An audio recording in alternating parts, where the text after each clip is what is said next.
ఒక్కసారి కొమ్మూరి గోల్డ్ కి కాల్ చేయండి. తాకట్లో ఉన్న మీ బంగారాన్ని విడిపించి మార్కెట్ ప్రైస్ కి వాళ్ళు కొనుక్కుని మిగతా డబ్బులు మీకు ఇచ్చేస్తారు. హాయ్ హలో నమస్తే వెల్కమ్ టు మనం టీవీ. నేను విచార్మి. మనం టీవీ ఉన్నది మన కోసం.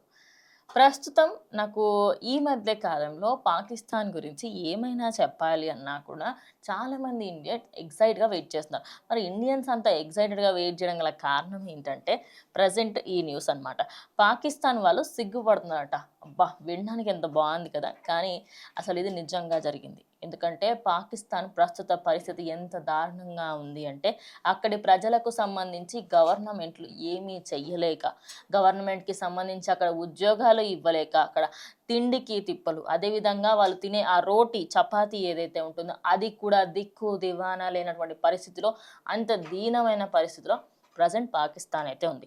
మరి దీనికి సంబంధించి అక్కడ ఇంత ప్రాబ్లం వస్తూ ఉంటే కూడా అక్కడ ఆర్మీ వాళ్ళకి సంబంధించి ఇప్పటికీ కూడా వాళ్ళకి ఎక్కువగా అమౌంట్ ఇవ్వడము, వాళ్ళకి సంబంధించి ఎక్కువగా అందులో ఏదైతే మనకి ఫుడ్ కానివ్వండి, వాళ్ళకి షెల్టర్లు కానీ, గన్స్ కానీ, వెపన్స్ అన్నీ ఆర్మీ మీద ఎక్కువగా పెడుతూ ఉంటారు. మరి దానికి సంబంధించి అసలు దేనికి సిగ్గుపడ్డారు ఏంటి అనే దాని గురించి తెలుసుకుందాం. ఇస్లామాబాద్లో జరిగిన ఒక కార్యక్రమంలో దేశానికి సంబంధించిన ప్రముఖులు ఎంతోమంది అక్కడికైతే రావడం జరిగింది. అక్కడ ఎగుమతులకి సంబంధించి, దిగుమతులకు సంబంధించి వ్యాపారులతో మాట్లాడుతూ ఆయన అక్కడ కొన్ని వ్యాఖ్యలు అయితే చేయడం జరిగింది.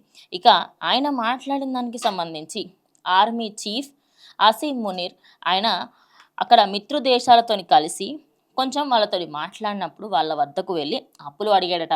ఆ సమయంలో మాకు చాలా సిగ్గుగా అనిపించిందని, రుణాలు తీసుకోవడం ఆత్మగౌరవానికి పెద్ద దెబ్బ, డబ్బులు ఇచ్చేవారు ఏం డిమాండ్ చేసినా సరే అడ్డు చెప్పలేని పరిస్థితిలో మేమున్నాము అని ఆయనైతే చెప్పుకురావడం జరిగింది. ఇక దాని తర్వాత రుణాలు ఇచ్చే విషయంలో చాలా దేశాలు తమకు నిరాశనే కలిగించాయని, పరిస్థితులతో సంబంధం లేకుండా పాక్కు మద్దతుగా నిలిచిన Saudi Arabia, UAE, Qatar, China వంటి మిత్రదేశాలు అన్నిటినీ ఆయన ఈ సందర్భంగా కృతజ్ఞతలు తెలపడం జరిగింది.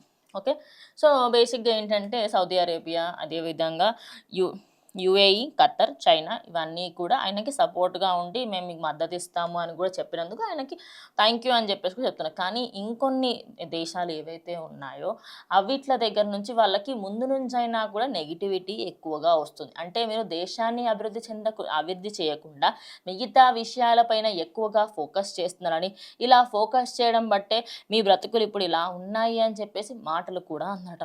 మరి ఇంత జరుగుతున్నప్పుడు మరి పాకిస్తాన్ కొంచెమైనా బుద్ధి తెచ్చుకోవాలి కదా. ఇప్పటికీ కూడా ఆ దేశానికి సంబంధించి ఖచ్చితంగా ఏదో ఒకటి చేస్తాము అని అనడమే కానీ అక్కడ ప్రజల భద్రతకి సంబంధించి కానీ ఏ దాని గురించి అయినా కూడా అక్కడ ప్రభుత్వం పట్టించుకోవట్లేదని అక్కడున్న ఎంతో మంది కూడా కంప్లైంట్స్ కూడా రేస్ చేయడం జరుగుతుంది. మరి వీళ్ళకి ఇప్పుడు ఏదైతే ఈ మిత్రు దేశాల నుంచి అప్పులు దొరికినాయో అవన్నిటికీ సంబంధించి ఆ అప్పులకి సంబంధించి వచ్చిన అమౌంట్ని తీసుకున్న తర్వాత వీళ్ళు ఏం చేస్తారు, మరి ఏమైనా బెనిఫిట్స్ ఏమైనా చేస్తారా, లేకపోతే దేశానికి సంబంధించి ఏమైనా అభివృద్ధి చేస్తారా అనేది కూడా చూడాల్సి ఉంది. మరి ఈసారైనా వెపన్స్ వాటి మీద మిలిటరీ పైన ఎక్కువగా ఫోకస్ చేయకుండా ఖచ్చితంగా ఇటు సామాన్యుల మీద దృష్టి పెట్టాలని, సామాన్యులకి సంబంధించి ఉద్యోగాలు కానివ్వండి, లేకపోతే వాళ్ళకి సంబంధించిన హెల్త్ రిలేటెడ్ ఏదైనా ప్రాబ్లమ్స్ ఉంటే గవర్నమెంట్ సైడ్ నుంచి సపోర్ట్ ఇవ్వడం కానీ ఇలాంటివన్నీ చేస్తే బాగుంటుందని అక్కడి జనాలు అయితే కోరుకుంటున్నారు. సో మరి పాకిస్తాన్లో ఏమేమి మార్పులు రావాలనేది ఖచ్చితంగా కమెంట్ చేయండి.